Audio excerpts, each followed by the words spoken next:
I have an email dated October 25th, 2019 to Shiloh. That is Forrest Fenn's grandson. That was not meant for me to view. Forrest Fenn was aware of part of the Medium article. The treasure has been found. It was under a canopy of stars, in the lush forested vegetation of the Rocky Mountains, and had not moved from the spot where I hid it until Shiloh moved it to Yellowstone for an alternative ending. My grandson Shiloh won't admit to it. I know from speaking with Shiloh at that time that his family was definitely against the chase, that they did not like the treasure hunt. They foresaw problems that Forrest did not see, or that Forrest would not recognize, or that Forrest felt couldn't come to fruition. And they were unhappy about it. And I believe they expressed that unhappiness to Forrest. Right. So Shiloh recently posted a text where he said the family had meetings discussing alternative endings, which I assume would have been spring, early summer of 2019. Did Forrest ever talk to you about the family having these private meetings and everyone discussing an alternative ending? I mean, of course. Forrest oftentimes, it appeared that he made decisions without consulting other people. But I think oftentimes that was not the case. I mean, he did consult, particularly in items related to the chase. Although apparently he didn't discuss with his family beforehand, before he started the chase, whether or not it was a good idea to hide this treasure. Because I think, right from the very beginning, at least as far as I know, in 2012, his family was against this whole thing. Listen as Shiloh discusses the treasure spot with his grandfather after retrieving the chest. You could even hide something in the same spot. Nobody will ever find it there. Begin it where warm water halts. The Cloud Peak Glacier, Bighorn Mountains.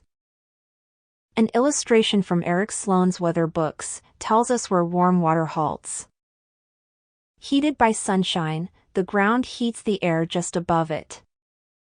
That warmed air starts to rise because, when warm, it is lighter and less dense than the air around it.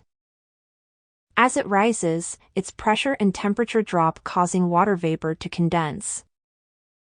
Eventually, enough moisture will condense out of the air to form a cloud. Take it in the canyon down.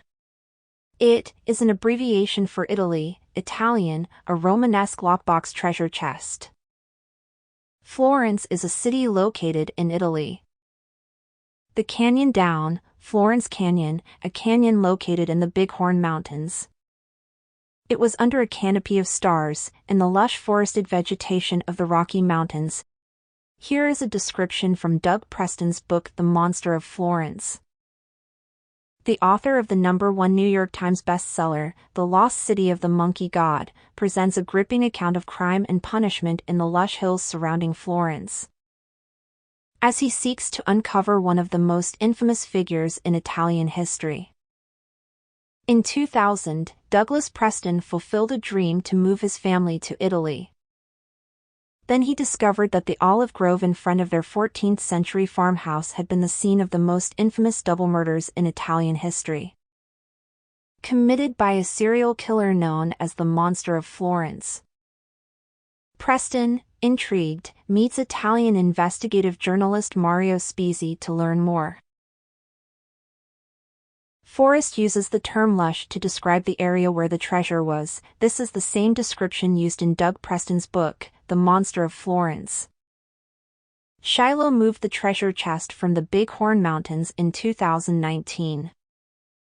In the audio clip, Shiloh can be heard laughing diabolically. This is a hint to the devil, Lucifer, the Bighorn Mountains. Some of you people are so fucking stupid, you don't belong in this treasure hunt.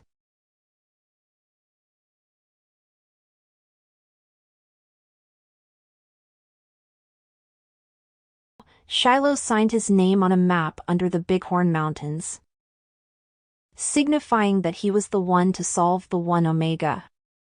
Jack also signed his name on a map, but he spelled his name incorrectly, to show that he was not the finder.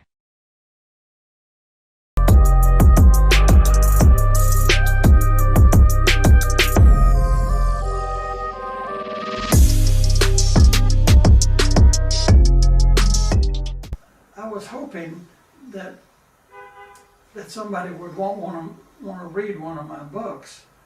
In November of 2019, Forrest did an interview with K-Pro. Forrest is seated below a large pair of horns. Outside you can clearly hear as someone beeps a horn. I was hoping that somebody would want to read one of my books.